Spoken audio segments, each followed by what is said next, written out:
Good morning to those watching in the United States, and good evening to those in South Korea. The discussion of human rights in North Korea often gains less attention than North Korea's pursuit of nuclear weapons and ballistic missiles.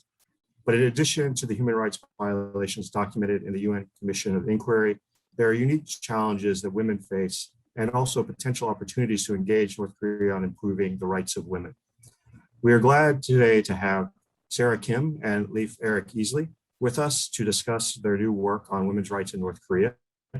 If you have not had a chance to read their new paper, The Neglected Crisis in North Korea, Women's Rights, I would commend it to you. We are also glad to have Ambassador Robert King with us today to help provide insight on this important issue. You should have all received the speakers' bios, but Sarah Kim is currently a visiting scholar for U.S.-South Korea Cooperation in Southeast Asia at the East-West Center and a contributing author here at KAI.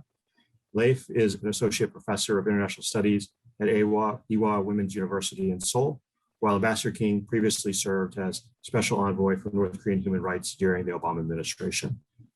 We will all have time at the end of today's discussion for questions from the audience, but please remember to submit those questions for our speakers. Use the Q&A function in the Zoom features. With that said, I would like to turn things over to Sarah to begin our discussion. Sarah? Thank you, Troy, and the Korea Economic Institute for this meaningful opportunity to speak on women's rights in North Korea.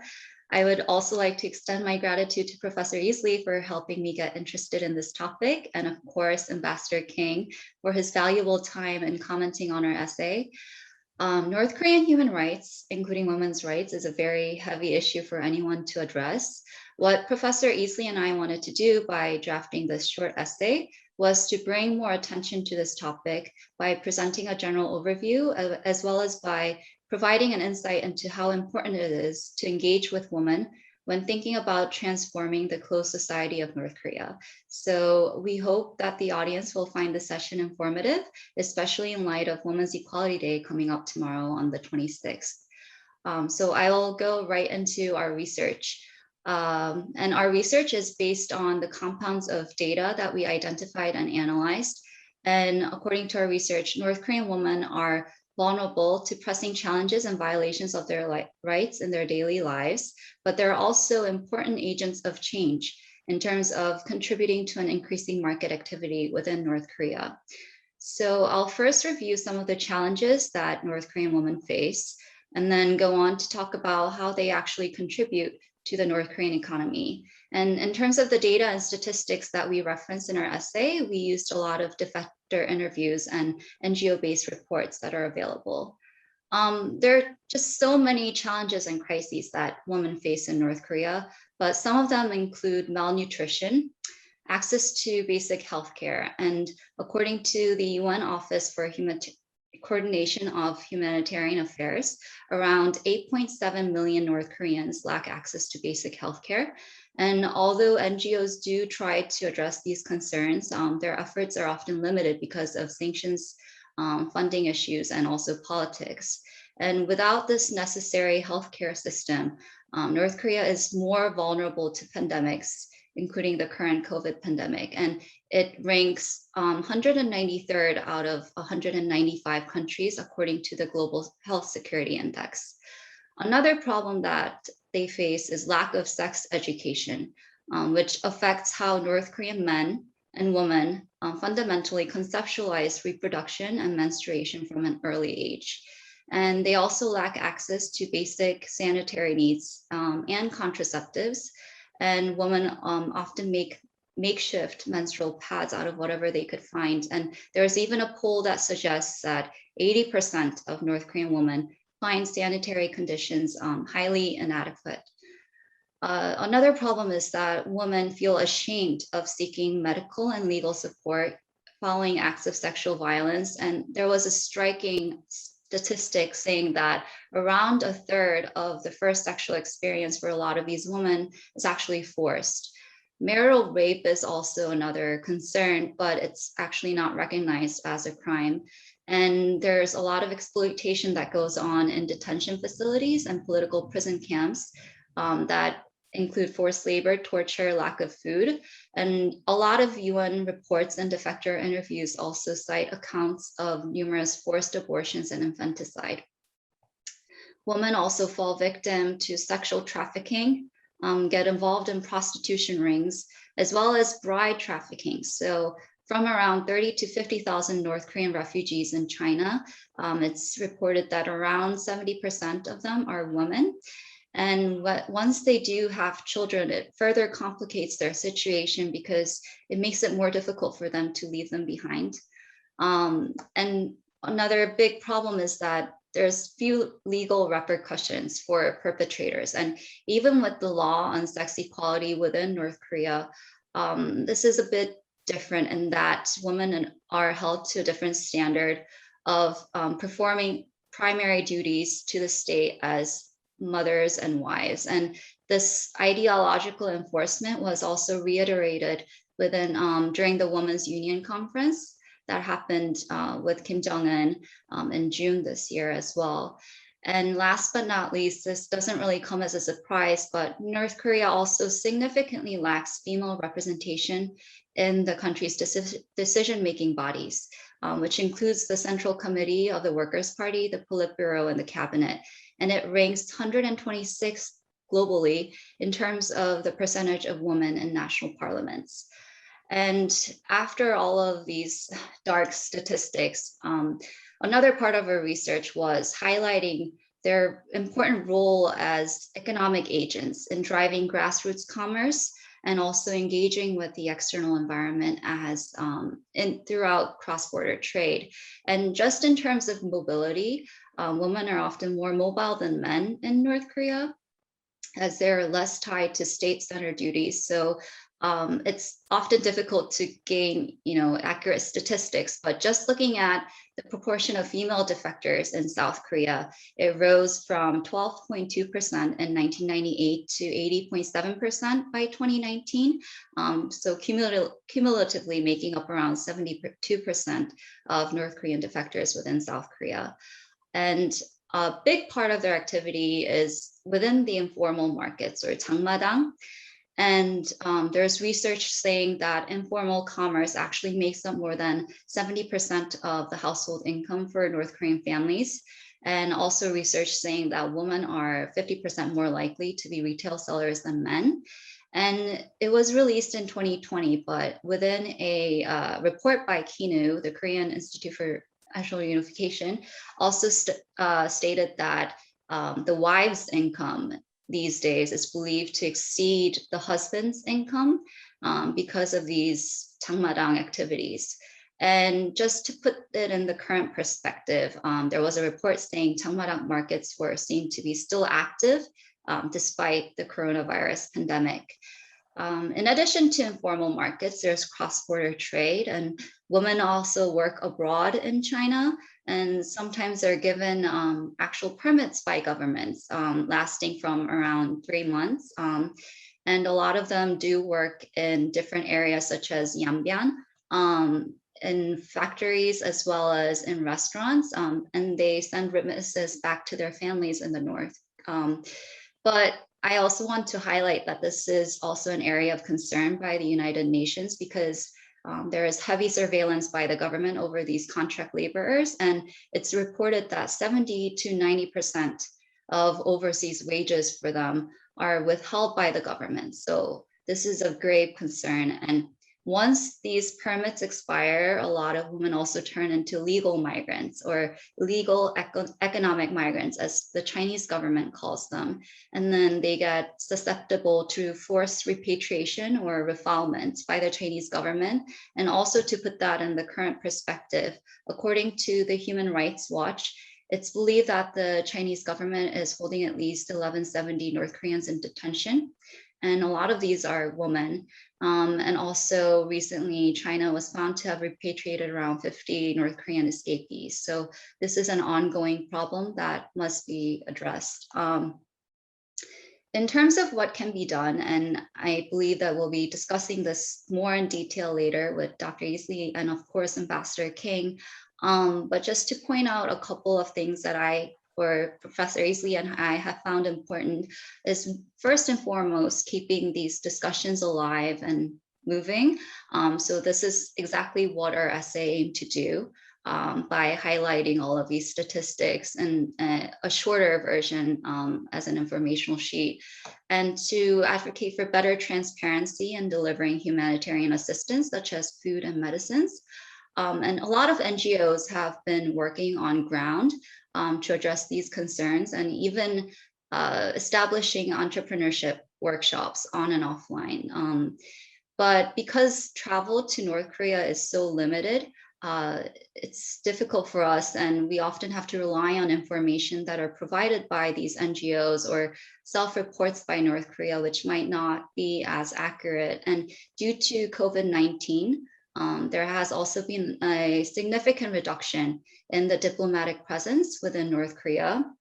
And in the UN report on the situation of human rights in North Korea, which was published in July this year, it emphasized this exact difficulty in engaging with North Korea because of the lack of diplomatic presence. And it also highlighted that a lot of the reports are overdue, the ones that the North Korean government is supposed to submit.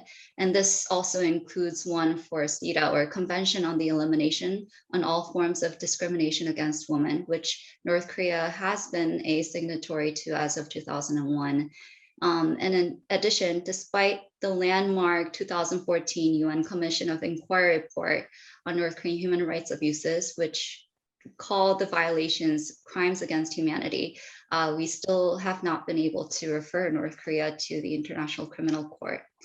But in terms of highlighting what's also important, I feel like collecting data is very important. And I recently saw that the Database Center for North Korean Human Rights, NKDB, released a database or data collection on perpetrators of North Korean human rights.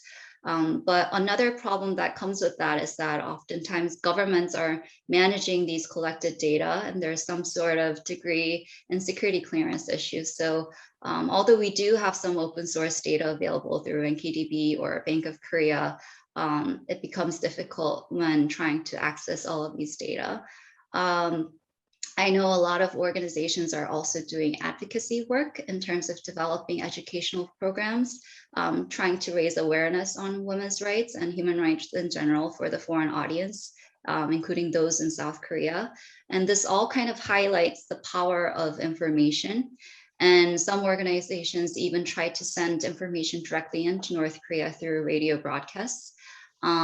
Governments, I feel like, should also work together to approach North Korea with a coordinated message. And after having gone through all of those, dark statistics, to end on a bit of a positive note, according to organizations, human rights awareness seems to be gaining more traction within North Korea. And according to the same Kinu report that I cited earlier, women seem to have a greater sense of identity thanks to their greater economic or material role within the household. And perhaps Ambassador King could expand on this further, but hopefully there is an increased willingness among North Korean officials also to engage with the UN human rights mechanisms. So I will end my review of the essay there and pass it on to Troy and Dr. Easley, who will provide some policy implications, hopefully, on this issue.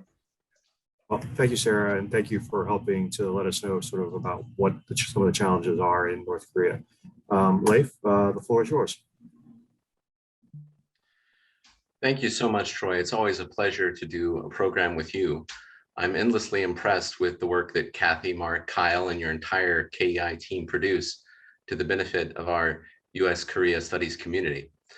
You know that I'm a security diplomacy guy, so I wouldn't have tried to publish on North Korean women's rights by myself for fear of being ticketed for getting out of my lane. But Sarah was one of my star students, and after she had been researching North Korean women's rights and especially border crossers into China for her undergraduate thesis at Ewha and master's thesis at Georgetown, we decided to team up on this journal article. I'm grateful to Sarah because I continue to learn a lot about these important issues. When Sarah and I started writing this paper, it was well before the pandemic changed everyone's lives. So what I thought I'd do in less than 10 minutes is bring our discussion into the current political and policy context. Colleagues will remember how in the 1990s, the arduous March famine was believed to have pushed many North Korean women out of their domestic roles into more of an economic role of securing the basic livelihoods for their families. And as Sarah mentioned, the Jamandang really expanded over the years. But now the current economic situation is again very dire, especially due to the border closures during the pandemic. And the implications for North Korean women's market activity have yet to be assessed. North Korea continues to report no COVID cases to the WHO, but analysts are skeptical, and we are, of course, watching the border with China for signs of reopening. Even though Pyongyang has been refusing talks with Washington and Seoul, the US and ROK governments have discussed coordinating humanitarian initiatives, including public health assistance, pandemic quarantine supplies, clean drinking water, and perhaps even vaccines. This doesn't have to happen government to government. It could go through international organizations and non-governmental organizations. Ambassador Sung Kim, who just wrapped up a visit here in Seoul, wrote in a Hankyoreh op-ed yesterday, and I quote, "Consistent with the Biden-Harris administration's focus on human rights, we continue to advocate for the human rights of the North Korean people. The United States will continue to support the provision of humanitarian aid consistent with international standards for access and monitoring to the most vulnerable North Koreans, regardless of progress on denuclearization." Now, this is different from the Trump policy, and we can talk more about that in discussion if you'd like, but Pyongyang, as of yet, is unimpressed. US ROK coordination has been good, as seen with the extensive joint statement at the Biden-Moon summit in May. But the two sides could do more for alliance unity by improving regional cooperation with Japan and getting on the same page about information campaigns. I'm sure many of our participants today recall the recent controversy over leaflets. But the main problems that are faced in regards to trying to re-engage North Korea are products out of Pyongyang. And here are three just several examples, three puzzling examples that I'd like to highlight to bring us up to the current situation. North Korea, you would think, would be desperate to reopen its economy. And the way of doing that, of course, is by securing enough vaccines. But we don't see a great amount of urgency on the part of the Kim regime to secure vaccines from abroad. Second, North Korea did agree to reconnect the inter-Korean hotlines, but after just 2 weeks, they stopped answering the phone in correlation with complaints about the US-South Korea combined exercises, which are regular defensive exercises that everyone knew were coming. And third, they announced a no-fly and sail zone recently, but then they didn't launch a projectile into that area that they announced to be protected and off limits. So I think what we're seeing is North Korean domestic policy and domestic politics, particularly regime legitimacy issues, presenting obstacles for international humanitarian cooperation, being engaged in one-upsmanship versus Seoul, and continuing for domestic political reasons to exaggerate the external threat vis-a-vis the United States. So some people say that US policy needs to show Pyongyang more incentives, but Washington has been signaling that meaningful humanitarian cooperation is possible with sanctions waivers, which are possible under the current sanctions regime. Of course, the lifting of major sanctions would require progress toward denuclearization. So basically, it's the Kim regime's move, which hopefully will be toward post-pandemic opening rather than weapons testing provocations. In the meantime, it's very difficult to address North Korean women's rights while the country remains in self-imposed isolation.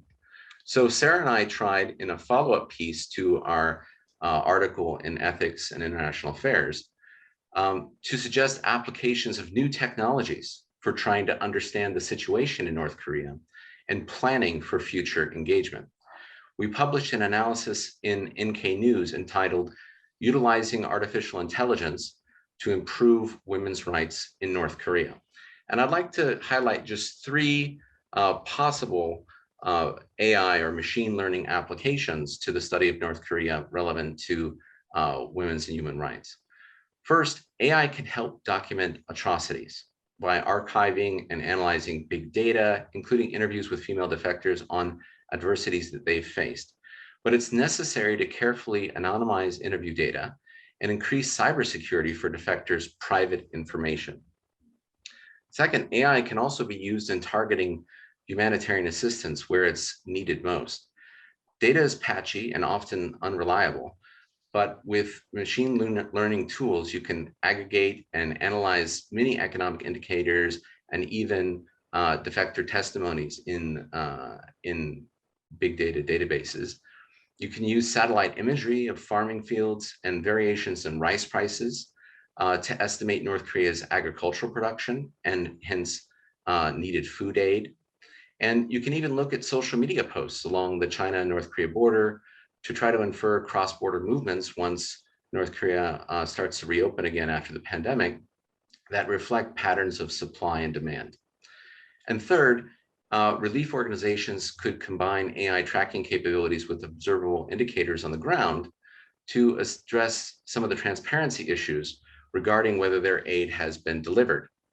So you can look at satellite imagery, estimating assembly at markets and even health clinics, and digital photos that are used to confirm aid delivery on the ground can be examined by machine learning tools to determine whether they've been forged or altered. I'd like to conclude by saying that it would be helpful for women's issues if both the United States and South Korea appointed ambassadors for North Korean human rights. I expect this will be debated during South Korea's presidential campaign, which is already underway. I would suggest that it's useful to have American and ROK counterparts coordinating with each other, partner countries, with various government agencies, and with civil society to map out a productive agenda on North Korean human rights. That can be simultaneously about accountability for and engagement of North Korea. Ambassador King is the best person to discuss this, and I appreciate that he has agreed to share his insights with us. Thank you very much, and I look forward to discussion. Well, thank you, Leif, and I'm glad you decided to get out of your lane and work on this because I think it's an important topic, and I'm glad you were doing it with Sarah. Ambassador King, your thoughts? Thanks very much. First of all, I want to thank Sarah and Professor Easley for what they've done in terms of focusing attention on women's issues in North Korea. Unfortunately, I think women's issues have generally been lumped together with the general human rights issues that we face in North Korea. And there are unique problems, unique issues involving women, and I think it's important to highlight those and to bring them out. There are policy implications as well as interest in terms of what's happening with women. Women play a disproportionate role in the market economy, as has been mentioned.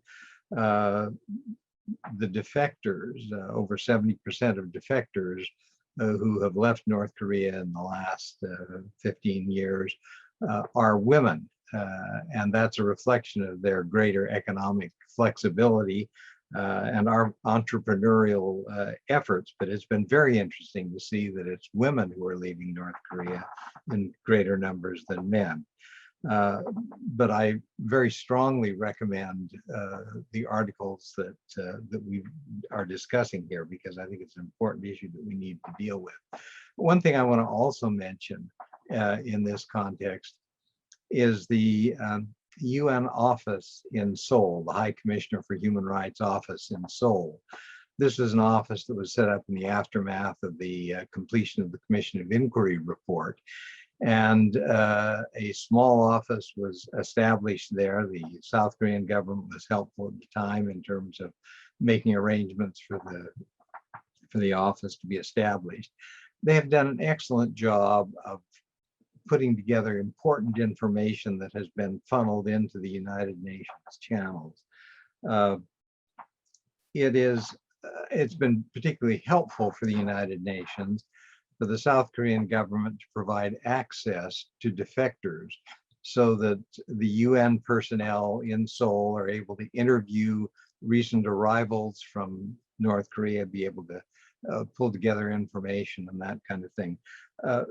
The quality and value of this information was particularly highlighted in October of 2020 when the UN General Assembly focused on issues related to women with the Special Rapporteur on North Korean human rights presenting a report on that issue.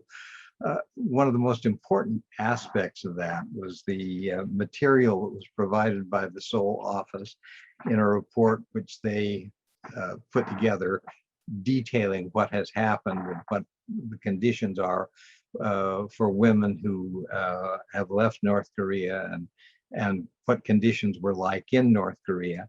Unfortunately, most of the people who leave the defectors who leave North Korea don't make it out on the first try. And the result is most of these people have the experience of having been captured, returned to North Korea, serving prison time, and then they've made another effort and eventually been successful. But the stories and the accounts of prison conditions were particularly harrowing. I was very pleased that the article that Sarah and Professor Easley wrote includes a number of references to the report that the UN office in Seoul put together on that. The other thing that complicates the women's issues with regard to North Korea is the very negative role that China plays in this whole process. Women who seek to leave North Korea have only one route out, and that is through China. And the difficulty of crossing the border on the North Korean side is bad, but once they get into China, conditions are equally harrowing. The Chinese are complicit in terms of the brutality that's seen against women, and I think it's important that we call attention to what the role the Chinese have played in this whole process. Because the Chinese have taken the view that North Koreans are to be returned to North Korea when they're found in China, even if they're trying to get away from North Korea, if they because they're seeking to go elsewhere. The Chinese always return them to North Korea. There are very few exceptions where the Chinese have not returned these defectors, and as I say, 70% of them are women. And what this has done has made women's situation, once they get into China, very precarious. It opened them up to exploitation, to forced marriages, to sex trafficking, and some of the stories are particularly harrowing. And this aspect of the issue is something that I think is particularly disturbing and particularly important that we try to deal with.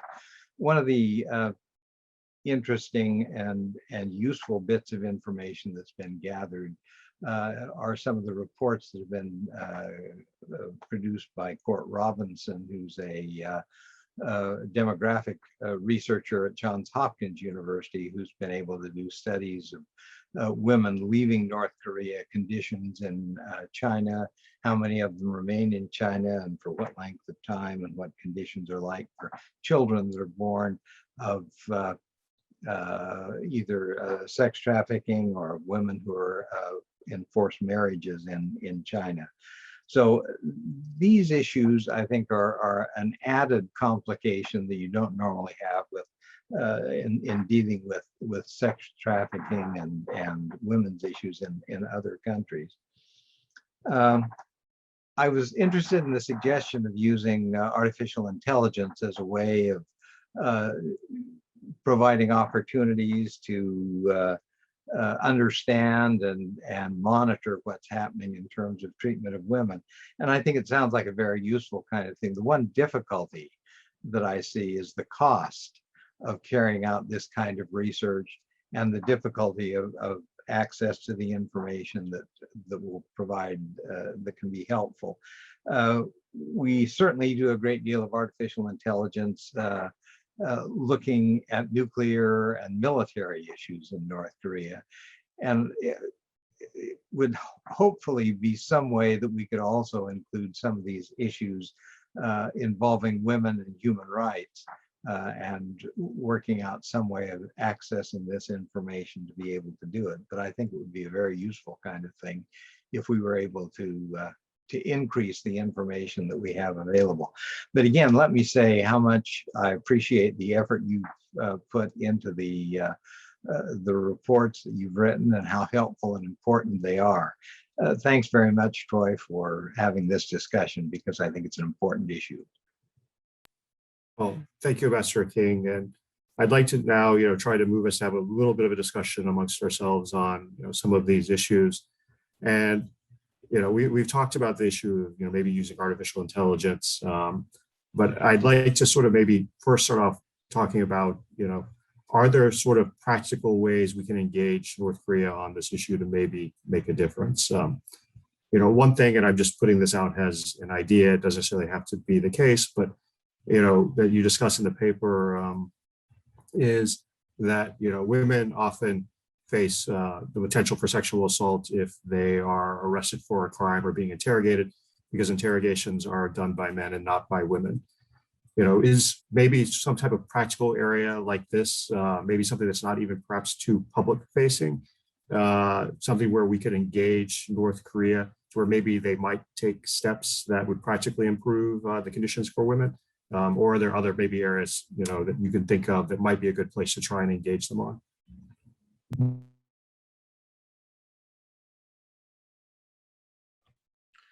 Well, Troy, maybe I can start out by responding to a couple points and then asking Sarah to address your question about the interaction of North Korean authorities, often male enforcement officers with female economic actors in the marketplaces, but also border crossers.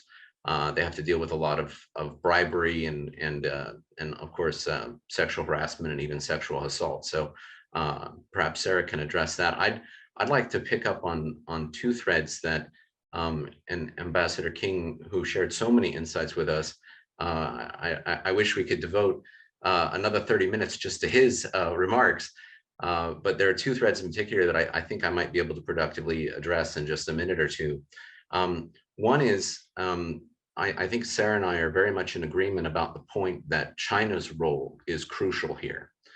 And the COI report and many other excellent high standard pieces of research have documented what an important role China plays, and indeed what factor that China can be in the negative outcomes for vulnerable populations of North Korean women. And so we would certainly like to see Beijing held to more of an international standard regarding North Korean escapees and giving them the legal protections that they deserve as refugees in many cases. But this is a difficult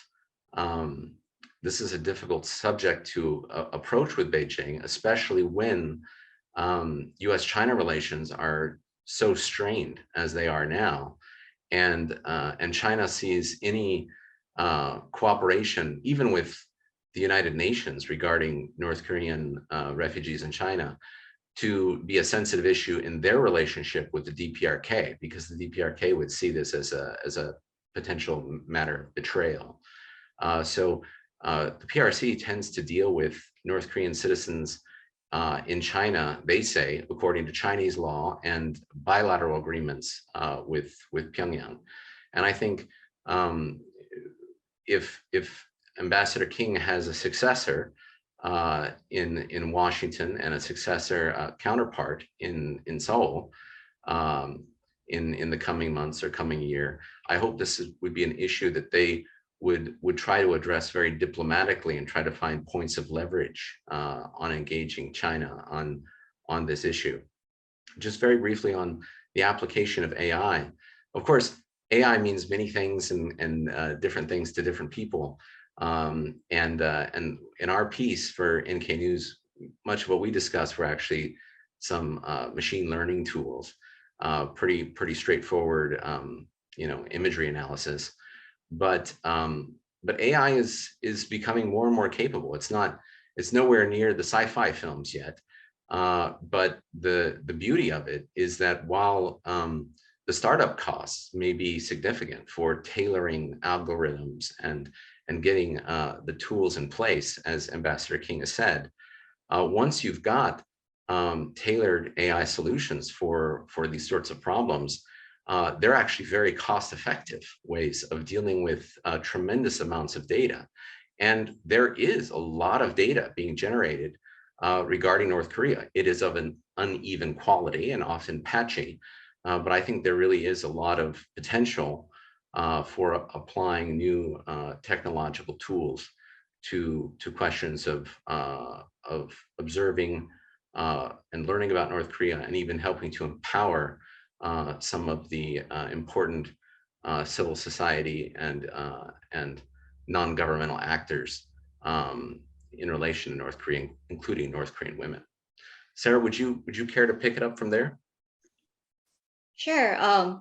So as we briefly discussed when I was going over our essay points, oftentimes we have to use what's available on ground to work with these problems. And I guess one of the solutions that we presented in our essay was that we could make use of those embassies that are in Pyongyang to create some sort of outreach programs for labor, raising labor standards. Perhaps Ambassador King could also help us see if this is actually feasible to do, because when actually talking with a lot of governments, governments seem to be a bit hesitant in taking actions and improving human rights issues in North Korea, because it's inevitably tied to politics as well. So of course there are difficulties, and if we had the solutions, I would be walking up to UN right now, but that was one of the solutions that we had. And another one was in regards to China, inviting customs officials to UN best practice seminars. And with regards to that as well, it's pretty difficult to assess its feasibility, but that was one of the solutions that we recommended in our paper. Professor Aisley, do you have anything to add? It's maybe hard to make this suggestion directly to the DPRK, but through these sort of capacity building programs that Sarah is talking about, it would be great if North Korea could be provided nudges and maybe even incentives to increase the number of female border guards and female staff at incarceration centers, and female officers that patrol the markets, because then that might alleviate some of the gender-based discrimination that North Korean women face at the hands of North Korean authorities. Could I make a comment, Troy? Yes, please. A couple of things that have been mentioned. One of the things that I think we probably have not given enough attention to is the important role the United Nations can play in these efforts. The Commission of Inquiry was very important in terms of establishing what was going on in North Korea in terms of human rights. But the UN has also played a very positive role in terms of trying to prod North Korea in terms of its human rights record. The UN Human Rights Council in Geneva has a process where every country that's a member of the United Nations goes through what's called the Universal Periodic Review as part of its membership in the United Nations. It has to make a report on its human rights efforts, what it's done, what changes in laws have been made. Other countries then have the opportunity to ask questions and to raise issues. The North Koreans have participated in this process.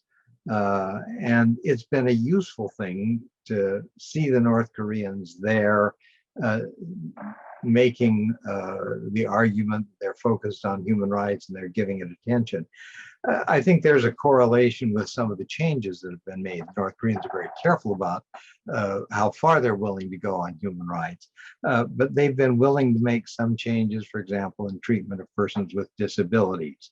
There has been a UN special rapporteur who deals with disabilities that was actually invited to come to Pyongyang, spent a couple of days there, was limited in terms of what she was able to do, but was able to be there and to raise issues. I think we need to find ways of using United Nations mechanisms to put pressure on North Korea on these women's issues. And I think we need to work in terms of giving greater attention and focus to the Special Rapporteur on North Korea human rights, Mr. Thomas O.J. Quintana, who is the current Special Rapporteur, has played a very positive role in terms of those efforts. So I think the UN would play a major role in terms of this, and we need to figure out ways of using the United Nations to push North Korea in positive directions on this. I agree with your comment about a special rapporteur both in the United States and South Korea focused on human rights issues in North Korea being a very positive step forward. Having spent more than 7 years doing that, it's a frustrating position because the limitations in terms of what you can do are very evident. But it's also encouraging because there are areas where you can make progress and where you can raise these issues and encourage movement in the right direction. I think it's particularly important in terms of keeping this issue on the agenda with China. And that was one of the things that I did when I was the special envoy. I made a point of visiting China about once a year. I was in Beijing. I met with Chinese officials there to raise the human rights concerns. I met with Communist Party officials who are also play an important role in policy towards North Korea. And the idea was to continue to press them on allowing North Korean refugees who happen to go through China to leave China without returning them to North Korea simply without even giving it any thought or attention. So I think I would definitely agree that that's a step that we need to take. We need to get a special envoy. I think the Biden administration has indicated, Secretary of State Tony Blinken has said on a couple of occasions that they will appoint a special envoy, and I'm sure that will happen at some point. And we'll hope that it moves things in the right direction. Thanks, Troy. Thank you. So I'd like to move to audience questions in a couple of minutes. So if anyone does have a question, please, again, use the Q&A function in Zoom to submit your question. But, I kind of want to build a little bit off of this discussion, specifically, Ambassador King, your comment about thinking about working through the UN. One of the things that, I've done some work on sanctions and that sort of sticks out to me about the actual sanctions resolutions is we often think about them being constructed in terms of the United States and the international community calling for North Korea to give up its ballistic weapons and nuclear weapons programs, and that the sanctions are, basically tied into that. And there is a significant element of that. But I think what is often missed is if you go through and you look at the resolutions, they also call on North Korea to give up its weapons programs to improve the lives of its population. And I think we often forget that aspect of it. And I would venture to say that even when we think in that context, that we don't think about things like the needs of women in terms of feminine hygiene products and things that are important. And so perhaps one of the things we need to do is encourage the UN and others that when we do talk about this issue of that North Korea does have an obligation to improve the lives of the population, it isn't simply something about providing food or healthcare, but that there's a broader dimension to this. And so I don't know if you have any thoughts sort of on that aspect of it as well.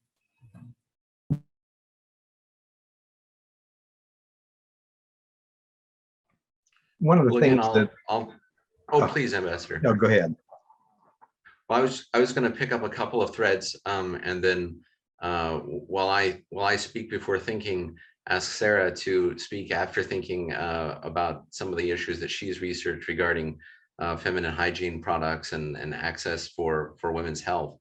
I was just prompted by the ambassador's comments and Troy's intervention as well, to think about how the vaccine needs of North Korea could be an opportunity. And I don't want to exaggerate the opportunity because it's still very difficult to work with North Korea on vaccines, as COVAX is finding when North Korea doesn't sign the waiver for legal responsibility for side effects and so on. And it's very difficult to get the contract made for the provision of vaccines.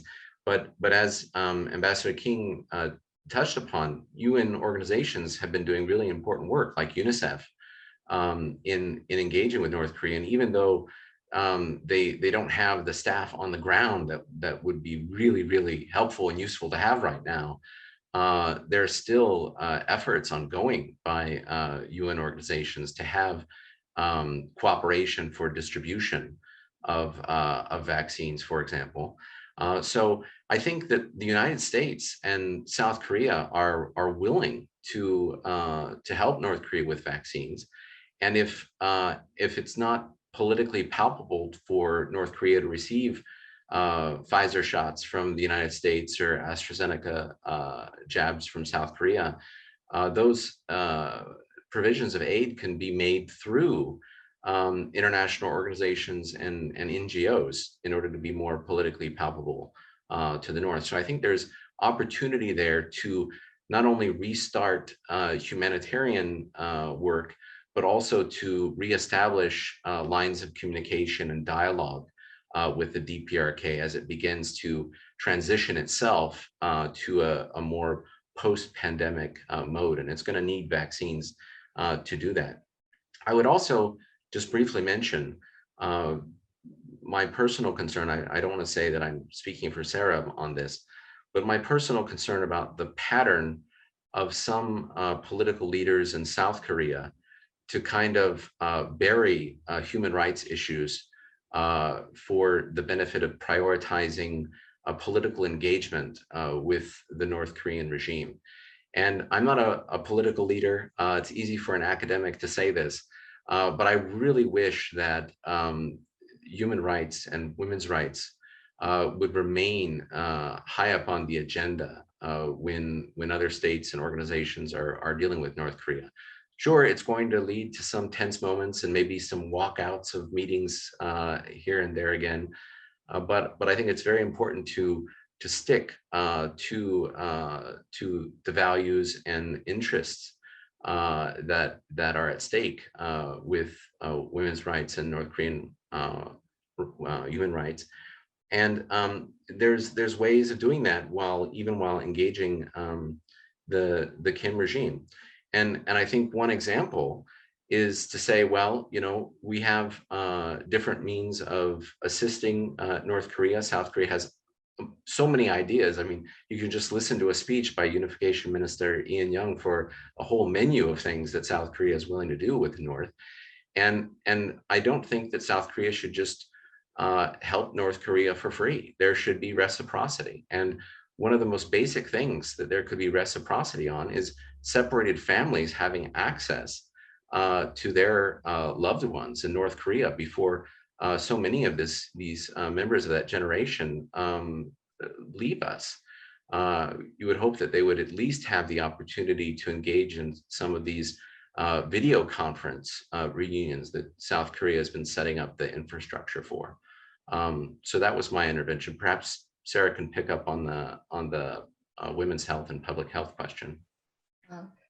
Before I pick up on the women's health thing, the South Korea aspect was also very concerning for me, because just in terms of even the basic task of data collection, it's been so difficult. And right before coming into this webinar, I saw a press release by NKDB saying that they wouldn't be publishing their annual white paper this year because of restrictions to data.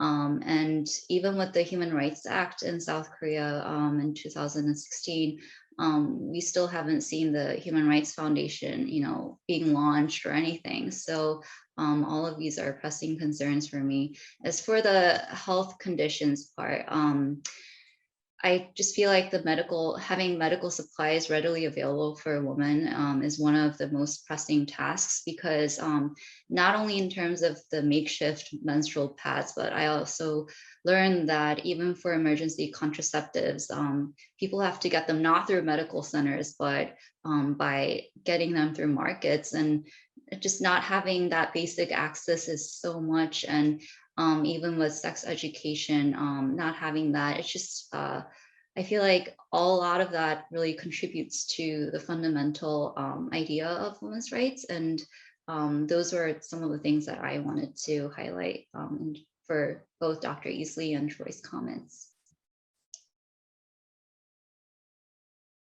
Could I make one quick comment? One of the things that that was mentioned is how do we use the UN? One of the things that we might be able to do with the United Nations is to put some pressure on North Korea for some fairly modest changes that could make a difference. For example, prison guards you mentioned as one of the issues that was of concern in your paper.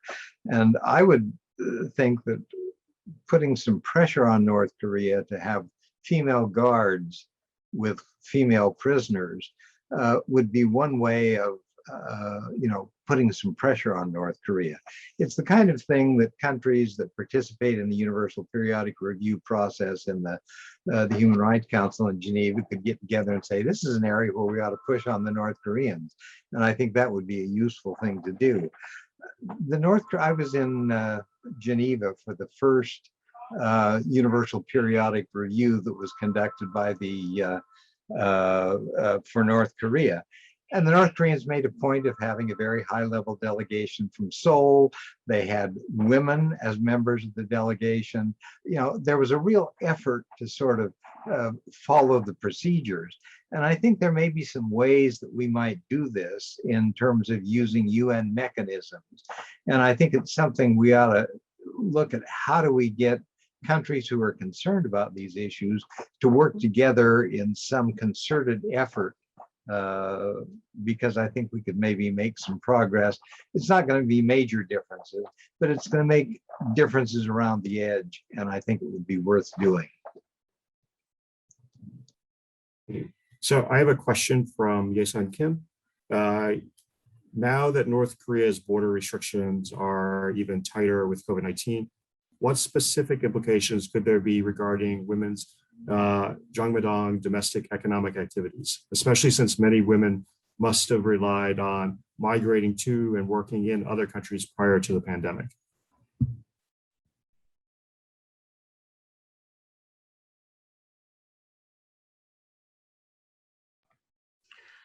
Again, Sarah might be better at addressing the shortages in the market because she's been looking at that.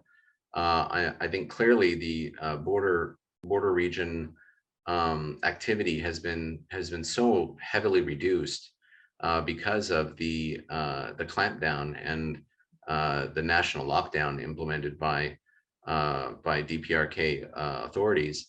So we can see that the border crossing is not a small fraction of what it used to be. It's very difficult for smugglers, for semi-official traders to be able to get those products that were being enjoyed by consumers in the Jamadan in North Korea. And I would point out that some analysts are concerned that the Kim regime is actually making use of this COVID-19 pandemic as an opportunity to crack down on economic activity that it sees as not beneficial, or to crack down on actors that perhaps have gotten outside of the bounds of loyalty to the regime. So it's difficult for us, given limited information that's coming out of North Korea at this point. But I'm very concerned that, as the questioner raised, the border restrictions have had seriously negative implications for female economic actors, and the North Korean regime may be going even further than their suffering of lack of access to supply of goods that they want to sell on the markets, and actually going after some actors that the regime considers subversive, and some materials that the regime considers subversive, such as South Korean dramas, and even South Korean fashion and South Korean style snacks may be targeted by the regime as sort of cultural pollution that threatens North Korea's national identity, and of course the pride and legitimacy of the regime.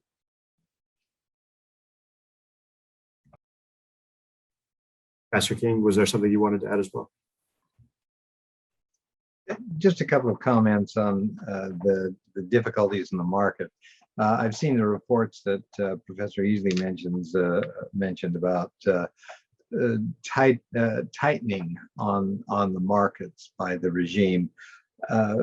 It's a particularly difficult time because of the tightness of the border to be able to get a lot of the products that are important in the market. And while I think there probably are some things that could be done, it may not be the kind of thing that can be done during this pandemic period, when it's going to be much more difficult to get anything in and out of North Korea. No, I agree. That's a challenge. I think one other challenge that any market actor faces right now is access to capital and credit. North Korea doesn't have a central banking system similar to virtually every other country in the world, where they can engage in quantitative easing, or they can engage in loans to businesses and other economic actors to try and either keep them employed or something. And from the conversations I've had with some people with contacts internally, while the Dongju are still providing loans to certain activities, understandably they've pulled back on the money they're letting out too. So you're seeing a contraction, most likely, of credit within the economy, and I'm sure that's having a negative impact as well. Well, we are almost at our ending point. So I would like to thank you, Sarah and Leif. This is a very good paper. I do recommend people read it. And I would like to thank you both for coming on to share your work with us, both on that paper and the NK News article touching on the artificial intelligence ideas. And Ambassador King, thank you as well again for joining us to try and provide some perspective and bring this issue really more to the forefront of everyone. I do think this is important. I hope this helps start a conversation to where we're talking about this more frequently. Thank you all.